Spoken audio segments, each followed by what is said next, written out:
I'm going to show you my complete face massage routine that helped me get from this to this totally naturally without any injectables. I do this almost every day, and it should only take you a week or two to start seeing meaningful changes in your face. So try this routine with me and follow along with this video. It's going to be in real time.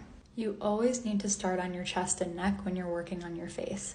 There are a lot of lymph nodes in these areas, but we tend to hold a lot of tension there, so doing this creates space for the fluids to drain out of your face and be disposed of, instead of getting stuck in the neck and chest on their way out. Here I'm working on the clavicle with really light pressure, and when you're working with lymph nodes, you want to barely go deeper than the skin since lymph is very superficial, and if you use too much pressure, you'll surpass it. Doing some shoulder circles now, you can take this opportunity to make sure your posture is looking good and the weight of your head is over the weight of your shoulders, so that your lymph has a fighting chance of getting out of your face. Now I'm working on my traps, and since we're working with muscle here, you can use firmer pressure.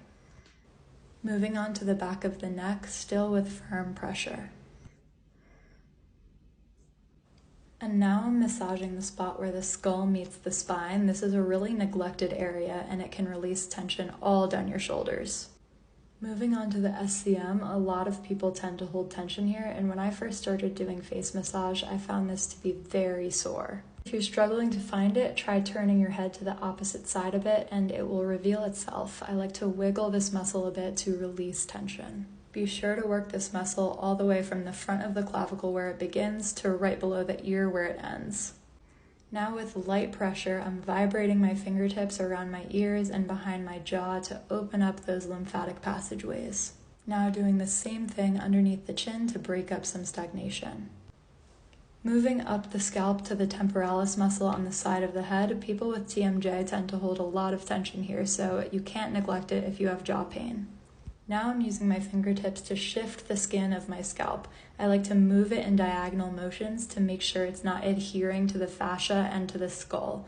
I also like to pull my hair up for that same reason. And this is another opportunity to make sure your posture is ideal. Moving on to the DAO muscle, I personally hold on to a lot of tension here. Maybe you do too if you also have TMJ. I'm using pretty firm pressure here. This muscle pulls the corners of your mouth down. Now with light pressure, I'm making hooks with my first two fingers above and below my jaw to move lymph away from the center of the face. This will help if you have any jowling. Getting a bit of serum for slip here, I'm using the Mixsoon Bean Essence and putting that around my jaw area and under my chin. Now I'm using one hand to hold the skin in place so that I don't drag down my face when I work on the masseter muscle.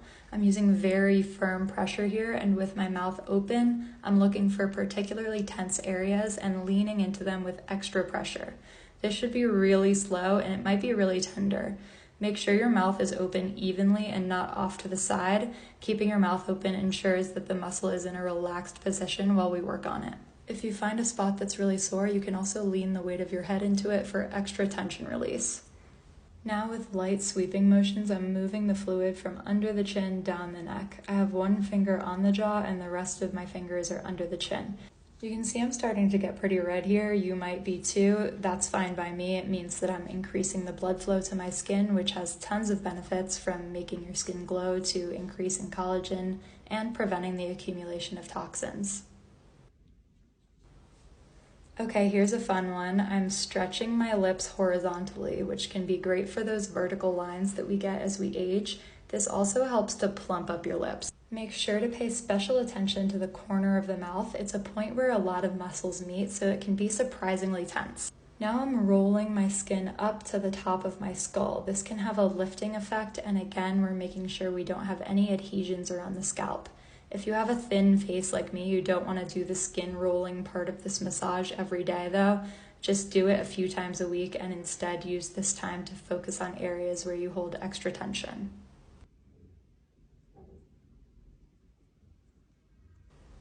Moving on to the corners of the nose, this is where the nasolabial fold starts, so you might have some tension here.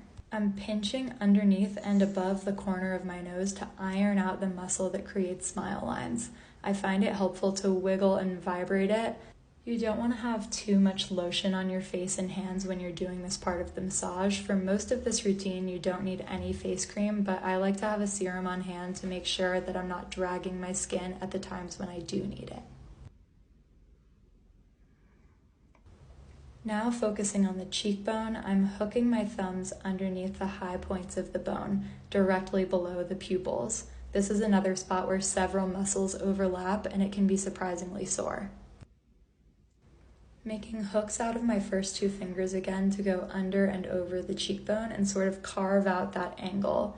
And I never skip an opportunity to massage the temporalis. Now we're moving up the nose with medium to firm pressure in outwards motions. There's a muscle that runs up the side of the nose, and if it's tense, it can actually accentuate your dark circles. Working on the 11s here, there's a muscle directly beneath where your brow hairs are that can get really sore, especially if you're prone to 11 lines. I'm using pretty firm pressure here, and you can again put the weight of your head into it. Grabbing a bit more of my serum to work around my eyes, I'm making super light circles. Make sure you're going in the same direction that I am. The muscles around the eyes contract inwards with age, so we want to open them wider. I like to spend extra time here since I'm prone to puffiness around my eyes. And if you have hooded eyes and don't like them, it's most likely just lymphatic fluid accumulating there, so this will help with that. Again, the muscle around the eye is one big circle and it shrinks as we age, so we're trying to expand it. Now with super light pressure, I'm sweeping outwards underneath the eyes to move fluid away from the center of the face. Remember to go really slow here. Doing the same thing on the upper eyelids, but using my thumbs.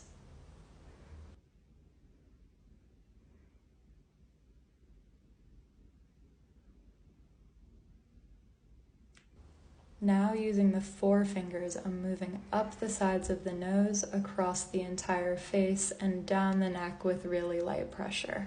You can also use your thumb underneath your jaw and your palm on top of it to sort of carve out your jawline and your cheekbones. Finishing off with some lifting motions using the fingertips. If you have nails, this might be really hard, so I'm sorry about that. I like to do this all over my face to finish with upward motions. Around the eyes, you can use the opposite hand, moving in the opposite direction to spread apart your crow's feet. Now moving on to the other side.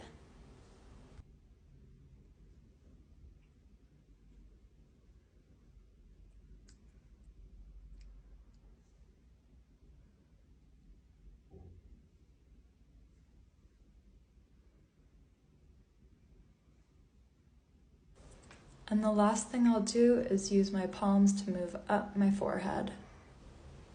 And that's the whole routine. I hope that felt great. Try doing this 5 days a week for 2 weeks and just watch what happens. Bye.